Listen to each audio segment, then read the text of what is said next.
play a spaceman, an astronaut. And of course, everybody knows how successful it is, and you just run and do it. You know, there's a lot of big people who appear, and I think it's like the Morgan and Wine show. If anybody ever asks you to appear as a guest, you go and do it. It's almost the same with Doctor Who, except you have to really interact. You know. And I had a lot of fun. We had a monster in it. I think there's a dreadful monster in it. And the poor man at the lunch break, I found him wandering down the corridors of the dressing room area, and he was too embarrassed because he looked so horrible to go to lunch. So I took him with me, and we stood in the queue, and everybody got out of the way. We got served first. He really looked horrible, but he was going to go sort of foodless all day because he was so embarrassed about the way he looked. Because I had a smashing outfit, it was a sort of orange astronaut's outfit on, which is quite pleasant. It was a strange time for Who when you did that story. There was a new producer just come in.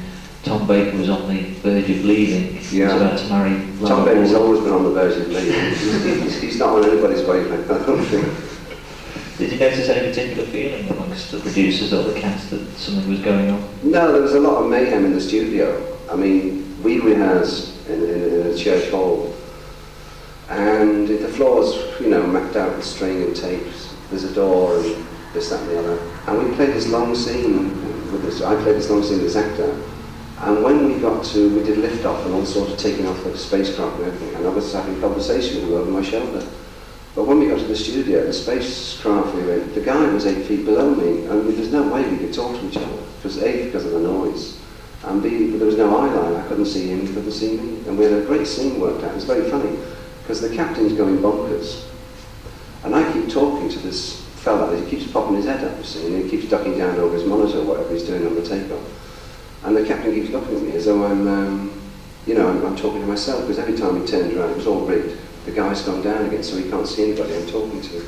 And it all went for nothing. The scene's out of the picture, because the guy's 8 feet below us. We spent about 2 weeks working this out. And when we came to the set, it was, cluttered. It was silly. But that's just inefficiency. Was this a problem you had with the director, Paul Joyce? Or was he a particularly good director? I can't remember now. I don't think he was. I had a row with him, actually. But I mean, he's never used me again, and I've never wanted to work with him again. But I mean, that's just showbiz, It happens all the time. What was Tom Baker like to work with? He's all right at a distance, because he's got very bad breath, and I don't quote me on that. He's nice, he's smashing. He's lovely, he's a good actor. And he gives. I don't really know what I mean when an actor gives. Any actor can play a scene where they isolate themselves and the other people are just saying lines and he's responding, but he gives to you. It's called eye contact, really, when you're doing a scene. You're really listening to him. Olivia's brilliant at it, because he always makes you feel you're listening to him. And he's got that, he gives. And the other actors know actors who give, because they play the scene with you, instead of just letting you hang about on the perimeter. Are you enjoying this, or is it boring? It's all right. They're happy. What did you move on to after Warriors Gate? The doll, what? Say again, what did you say? What did you move on to after Warriors Gate? Warriors Gate, I think I was still writing, and I did bits and pieces and films. I was in Yanks Go Home, I think, and I played this marvellous Sergeant Major type in the railway carriage, so the train, with the lead guys. I forgot, it was Richard Gere or something. It was mean, do you know, it was mean, because in the restaurant he let me pay for his lunch. Honestly, with all the millions he's earned, he let me pay for his lunch. And it's cut out the film, it's not in. John Schlesinger directed it. It's not a bad scene actually, because I tear up a strip of a young squaddy that's there, and somebody punches me or something, but it's not a bad scene, but it's not part of the script, it's not part of the action.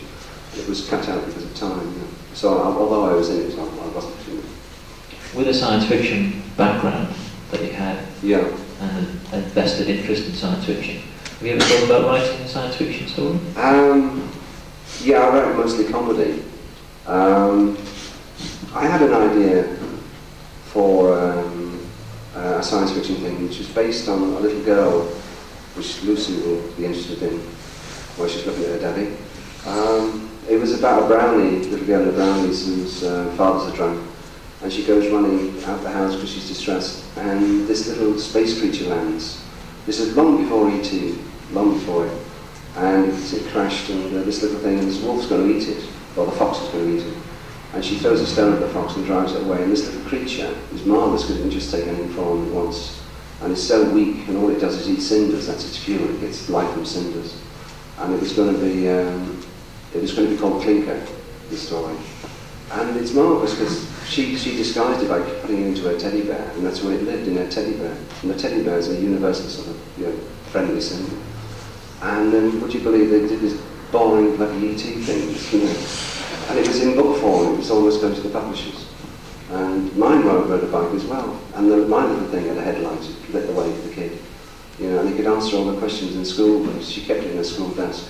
And he was answering the most advanced mathematical problems for her, And there was a lot of comedy in it as well. You ever thought about writing a Who story? Doctor Who? I had one which was going to be based in England in real time, where England had been recreated by the whim of a sort of sun god or moon god or planet god or whatever. And it was just like a hobby with him, like people make model ships and stick them in bottles. He recreated the Earth as a planet just to amuse himself with, and he brought it back. But of course, the simplicity of it is you could film in England without all the messing about. You could make spaceships and different planets, and that was the idea. But I haven't told. You're the first person I've told. In fact, I just thought of it that second. You're the first person I've told. And send it to the production office, or? Anybody support Everton here? Go loud. We did well, didn't we? Go on, sorry. You plan to send that story to the production office, are you? I don't know. It's not a bad idea, but it's not going to. It has a certain amount of science fiction about. We have to put spaceships in and things like that. But I think it would be very simple because all they'd have to do is shoot, in 1987 or 88 whenever it gets done. So there won't be any sort of technical problems. Was being in Doctor Who something you'd like to have done because obviously you watched it many years ago? Yeah, yes, it used to frighten me. It used to frighten my daughter when she was much younger. And I've done two actually. I think I did one ages and ages and ages ago when it was in black and white. And it's just one of those things. It came up when I was available. And it is a cachet thing to do. Yes, I would love to be. I'd love to play Doctor Who in fact. Really? Yeah, play him as a scouser or something, or whatever. Really worse than Cold Baby. I'd play him as a nurse. That'd be funny, wouldn't it?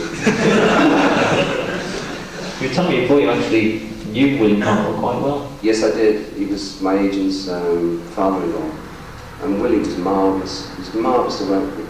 I used to spend a lot of time with him at his home and at the agent's home, and he's sitting on the edge of his seat because he's sitting there, although he looks relaxed. You can feel the anger coming out of his body. He was very bad-tempered, and it was quite nerve-wracking. It was like sitting with a rabid Alsatian, because he was always on edge, And I was on location with him, and the scene collapsed in absolute utter misery, because we were campanologists, which is bell ringers. It's strange that, isn't it? Because they were ringing bells then. I've always had that luck. Do you know that? I've always had sort of luck. Anyway, his name was, I think his name was Whiteway. And there's a lot of other good actors in, I can't remember them now. But we all had to come in, and each of us got his name wrong in the script. We had to say, "Good evening, Mr. Whiteway." And he's standing there ready to take the session, the bell ring. And I think Percy Herbert came in and said, "Good evening, Mr. Whitechurch." "Whiteway." And then the next actor came in, he got it Whiteley, he got it wrong as well. And in the end, Willie just stormed off the set. Billy Hartnell stormed off. He was absolutely, really raving mad. Get my name right. I can't swear, there's a lot of children in the audience, just get my name right. Did you ever get the feeling that he began to feel he was the Doctor? No, he was too good an actor. I mean, he was a pro. I mean, I've taken Billy home with me when I'm playing a killer. I've taken this character I'm playing now home with me. I'm shouting at the kids, kicking the cat. And, they do. Something does wear off on you. If you're playing comedy, it's nice. If you're playing a villain, you take it home with you. I don't think he ever dreamt that he could step into a telephone box. They'd lock him up anyway and take off and whatever. No, he was too good an actor for that. He's been with us a long time. He's done a lot of good work. His best work was when he was playing army sergeants in the army, in the war films. He's really good. Did you find yourself taking Marty Hopkirk home with you? Not really, because it hadn't been exposed to anybody. All that I knew about it was hard work. There were scripts were good, and what I'd seen on the rushes, but we didn't know. It was living with the uncertainty about what it was going to be like when it was shown. And no, I don't think I ever took him home. We saw you. Gary? What was the whole series of Randall and Hopkirk? Say again? What was the whole series of Randall and Hopkirk? Well, to start with, we made 26 in the dark before anybody saw them. And by the time they took 13 weeks, the first lot to go out, and I think by then the team had disbanded anyway, and later on Michael died, so there was no chance of it coming back. There's no reason why they shouldn't do it again with 3 new people, or a different idea, but the same thing, 2 detectives, 1 ghost, and do it again. But I mean, we made it and just went away, turned our backs and left. And then it took another 3 or 4 months before they were shown to the public. Did you get any criticism from people saying it's incredibly bad taste doing something about a ghost? Or? Not really. The notices were okay. They weren't rave notices. I mean, this re-showing now with this young audience is much better now than when they originally went out. I mean, they've shown clips of Randall and Hopkirk on the screen in different programs and said this is a repeat series going out, and there's been more interest than the first time. They were reviewed when it first went out. And everybody just said, well, it's nice, but that was it, really. So it wasn't a smashing. More questions? Paul? Is it more fun to play heroes or villains? It's more fun to play villains. It really is. You've got more control, you've got more exciting scenes. You've got, it's like the old cliche about the tennis racket. Tennis anyone, you come in your whites and say, you want tennis, and you get the girl. You've got an awful lot of dialogue to say. And there's no end product. When you come in with a gun or a knife and you start advancing with somebody, the audience take notice. They really do. There's more fun in them. There's more bite to them, and they're easier to play. Really, I suppose, because you've got all the edge on everybody. I would hate to go. I did it in the Frankie Ball film with Anna Negro. Because everyone was falling in love with me, like me. And put me in this car. I was Miss Carter, I was playing a guy with dinner jackets, and the son of a rich family, blah blah blah. And I was going on about champagne, so I know so much about champagne, I can even tell which side of the hill the grapes grew on. It's just not me, boring. And it died. I was terrible. It died a death. It's The Lady is the Square it's called. Yes. Sound dreadful in it. Horrible, really horrible. I hate myself. Villains are much better, and comedy's even better. Yeah. He's lovely, Brian. He's like Tom Baker in a way. He's got a mad look in his eye, and he's living on a different plane. And he's just slightly strange, but he's still fun. He doesn't support evidence, so I know he's strange. More questions? What's the worst part of Marty? The worst? I think close second to that one, the Ladies of Square, where I played a posh part. I hated it, loathed it. Let me think. I've played some real rubbish in my time. I think that must be the one, actually. Can you imagine it, the dinner jacket, and Janet Scott, the girl, and me rabbiting on, and Frankie gets her in the end, he wins the girl, and it's a tennis racket part, and they're so difficult to do.